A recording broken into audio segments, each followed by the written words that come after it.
আমার নাম সুকান্ত দাস। আমি একজন আর্টিস্ট এবং এই জিও লাইনের এই যে group show creator and creation, তার মধ্যে ওয়ান অফ দ্য পার্টিসিপেন্ট।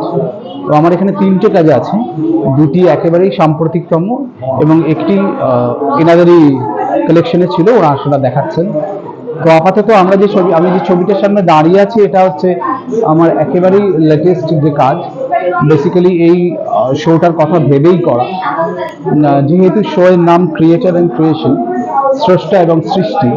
তো আমি এই কাজটা আমি বেসিক্যালি মাইথোলজি নিয়ে কাজ করছি এখন, এবং এখানে বিষ্ণুর একটা ফর্ম দেখানো হয়েছে। 10টা অবতার আছে আমরা জানি বিষ্ণু, তৃতীয় অবতার যেটা, সেটা বরাহ অবতার। তো বরাহ অবতারকে নিয়ে আমার কাজ করা, যিনি একাধারে পৃথিবীর রক্ষাকর্তার, সাস্টেইনার, এবং সাথে সাথে উনি ক্রিয়েটর।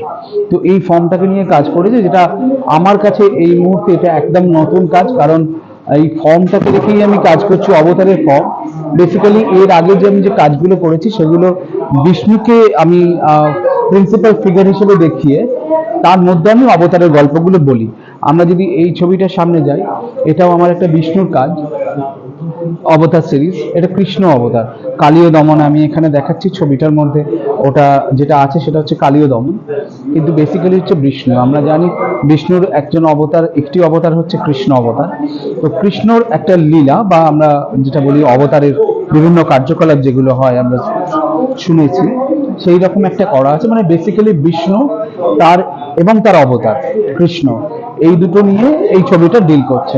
তো এই কাজগুলো আমার লেটেস্ট কাজ, যেগুলোতে আমি বিষ্ণু এবং ওর অবতার নিয়ে কাজ করছি।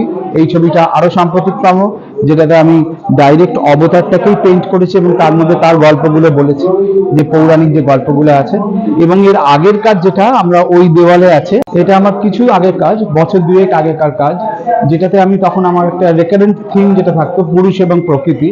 তো প্রকৃতি এবং নারী সমার্থক, সেই হিসেবে এই ছবিটা করা, যে প্রকৃতির মাঝখানে একজন দাঁড়িয়ে আছে নারী।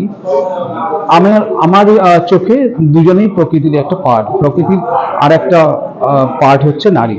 তো সেই হিসেবে করা আছে। সেই নারীকে আমি আবার রাধা হিসেবেও ইন্টারপ্রেট করেছি, তার শরীরের মধ্যে কৃষ্ণের একটা ইমেজ রাখা হয়েছে, যাতে তাকে আমরা রাধা হিসেবে ইম্পোজ করা আর কি। এটা এইভাবে আমি, এবং হাতে একটা মাসি ধরে আছেন, এবং তার মধ্যে একটা নেচারের একটা সিনক্রোনাইজেশন, যেখানে কিছু হামিং বার্ড উঠছে, কিছু পদ্ম পাতা, কিছু পদ্ম ফুল, সব নিয়ে একটা রোমান্টিক ছবি, যার মধ্যে মেন প্রিন্সিপাল এটা হচ্ছে রাধা। তো বেসিক্যালি এই কাজগুলো আমার আগে ছিল, বছর তিনেক দুয়েক আগেকার কাজ। আর রিসেন্টলি আমি ওই মাইথোলজিতে ট্রান্সফার করছি নিজেকে। বাকি কাজগুলো হচ্ছে যেগুলো সম্বন্ধে আমি অলরেডি বললাম।